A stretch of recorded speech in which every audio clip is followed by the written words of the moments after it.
Pleasant day to each and everyone. We are the Group 3 studying one of the facilities in Universidad de Manila, Henry Building. My name is Marilyn Lopez, and allow me to give you a short information about the school. Universidad de Manila, established in 1995, was created to provide quality education for students in Manila with its main campus in Mehan Garden, and the second one is the Henry Building here in Santa Cruz, Manila. And the Henry Building is particularly important for its focus on hospitality management, preparing students for their career on hospitality industry. However, the campus facing serious issues within the restroom facilities. These are unsanitary and unsafe, causing discomfort and negatively impacting the student well-being and the overall experience. Addressing this issue is crucial to improve the campus environment. And the next one is we will be tackling the objective. The objective of this study aims to improve the restroom facilities by addressing and looking for the issues regarding to the restroom facilities. This involves pinpointing problems related to hygiene, safety, accessibility, and cleanliness. And the plan also seeks to align restroom improvements with school health and wellness goals, collaborating with staff, students, and health officials. And the second one is to promote hygiene and etiquette. Educational campaigns will be conducted to raise awareness and reduce contamination, and a feedback mechanism will be implemented to allow students, faculty, and staff to raise report and ensure timely resolution and continuous improvement. And the third one is to enhance safety. Improvement will be made to lighting, flooring, and the design to reduce the risk of accident. And lastly is the measurable performance task will be implemented to monitor the effectiveness of the improvement plan to ensure with regular evaluation to ensure that the restrooms meet the standards required. That's all for the introduction and objectives. We'll proceed to the third one, which is the statement of the problem. The problems encountered in the restroom facilities at the Henry C. Annex Building of Universidad de Manila face a range of interconnected issues that significantly affect users' safety, hygiene, and especially their experience. The problems encountered includes inconsistent cleaning schedules, overcrowding due to the limited toilet per facility, and inadequate ventilations that can cause an unpleasant odors. Furthermore, malfunctioning fixtures such as broken doors, locks, and sinks can raise a concerns about the user's safety and privacy, especially in women's restrooms. Limited restroom availability in a certain hours, and there is also water deficiency on the upper floors because of the low water pressure. These combined issues or problems can create an overall negative experiences for its users, especially for students, faculty members, and staff, not only affecting the campus hygiene standards, but also the well-being and comfort for its users. And that's all for the statement of the problem. Let us all proceed to the next one. Good day everyone, I'm Francine Desmil. Today I'll be presenting the root causes that are leading to the problems that we are facing here now in Annex Building restroom facility. This issue can be categorized into 4 areas, which are the manpower, methods, materials, and machines. Let's get started with manpower. So one big issue is the inconsistent cleaning and maintenance schedule. Without regular checks and cleaning, restroom can easily get dirty, unsanitary, and uncomfortable to use. We also struggle in the unpleasant odor or smell due to poor ventilation and not enough water supply. Another issue is the restroom is not always available when needed. This because of these staff shortages, and delayed maintenance. Also, restroom attendants are not always visible or available, which could be due to the lack of training or staff prioritizing other tasks. Second is methods. Students, unfortunately, also contribute to the problems by not following proper restroom etiquette or behavior, even though they are aware of the restroom shortage. This lack of discipline can attributed to the lack of awareness, insufficient enforcement of rules, and weak school policies. Third is materials. In terms of materials, there is often lack of basic supplies such as toilet paper, soaps, and other essentials. Imagine using a restroom with no toilet paper, soaps, it's frustrating, right? This happens when supplies are not regularly checked or ordered in time. Add to that is the overcrowding. There is only 2 toilets in every restroom because of the limited space and financial issues. We can fix broken fixtures and ensure privacy for everyone. Lastly is the machines. Specifically, water supply is a significant concern, especially in the upper floors, where low water pressure is the main concern. This problem arises from the combinations of clogged pipes, leaks, and lack of water pressure regulator, all of which reduces the effectiveness of the entire rescue. To sum up, these problems are interconnected and all contributed to the problems or discomfort we experience. By tackling the four areas, which are the manpower, methods, materials, and machines, we can make our restroom cleaner, more comfortable, and better for everyone. Let's now proceed with the quality tool. Here is the fishbowl, or also known as Ishikawa diagram. It helps to identify, explore, and visually present the root causes of the problems that I presented earlier that mainly focus on the 4 M's, which are the machines, manpower, materials, and methods.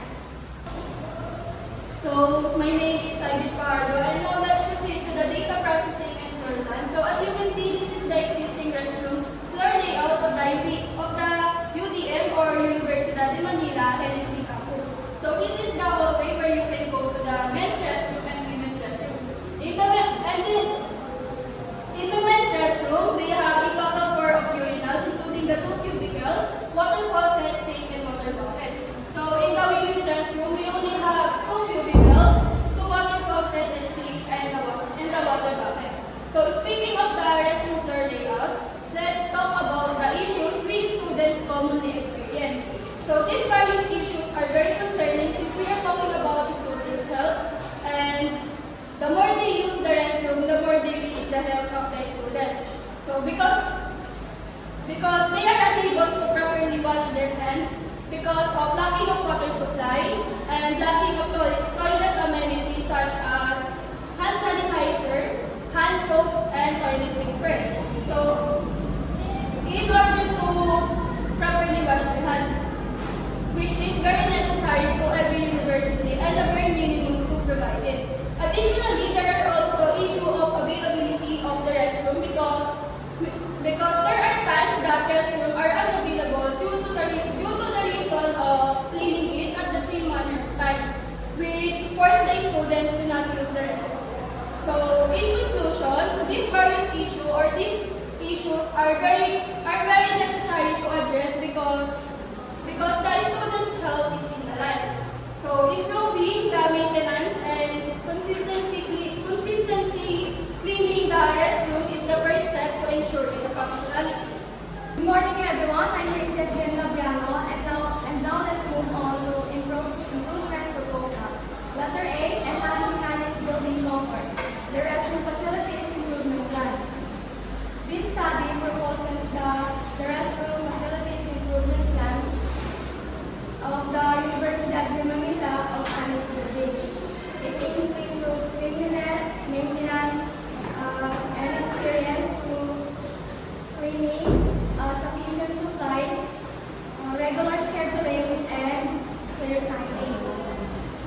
So this plan will create a positive and comfortable experience that ensures safety and hygiene for the entire school community. So this study will also focuses on the problems with the restroom of UDM Annex. Problems like lack of responsibility and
And now let's talk about the improvement proposals.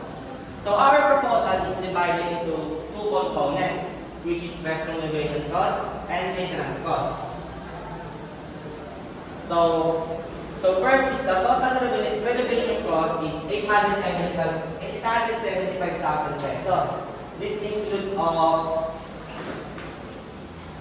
300,000 pesos for construction of 10 additional toilet stalls, 125,000 pesos for replacement of 25 damaged fixtures such as faucets, sinks, and toilets, 100,000 pesos for redesigning of entrance to improve usability, and 200,000 pesos for accessibility improvements for PWDs, and 150,000 pesos for painting and repairs to enhance overall look and durability of the restroom. So next is maintenance cost. So on a year, the total maintenance cost is 360,000 pesos. So this includes 240,000 pesos for restroom maintenance fee to ensure the cleanliness and functionality of the restroom, and 120,000 pesos for cleaning supplies to sustain the daily hygiene needs. So combining these two, the renovation cost and the maintenance cost, the total cost of ownership is 1,235,000 pesos. So that's all for improvement proposal cost. Good day everyone, my name is Rayo Bonsayo. I'm going to present the recommendation and benefits. First, I'm going to discuss manpower, meeting facility improvement and maintenance. So should therefore in a management agenda include and annex. Regularly check the inventory, cash, toilet roll and paper, and budget allocation must have quality maintenance for these facilities. Gender neutral restroom are inclusive and well-trained manage resources, and during peak hours. The last one is machine. For management of water resources in universities. For management of water resources in universities, because affect environment considerably, and we can have solution in this. We should check regularly the hydraulic machine, and a caustic method.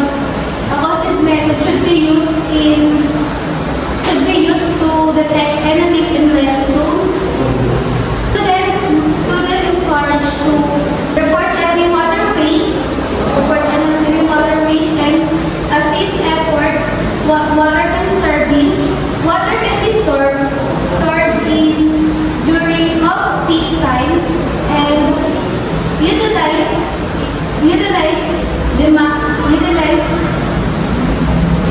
to meet the demand, because hence it still save more cost, because this way, because of this, the environment will become better. That's all. Good morning, everyone, especially to you, Dr. Balse. My name is Kate Reyes, and for today, I'm going to present to you our cost-benefit analysis. According to the data, the tuition fees increased by 0.78%, but this will not affect the number of enrollees, since all of the students' tuition fees are shouldered by the City of Manila. However, this will have an impact on how much budget would be for improving the quality of education and so the facilities of the school, especially the restrooms. Here is our cost-benefit analysis. The estimated total cost for renovation is 1,235,000, and the benefit would be 295,870,000, because this includes the Henry C. Foundation, donors and alumni funding, and we also added the tuition fees paid by the City of Manila, since the university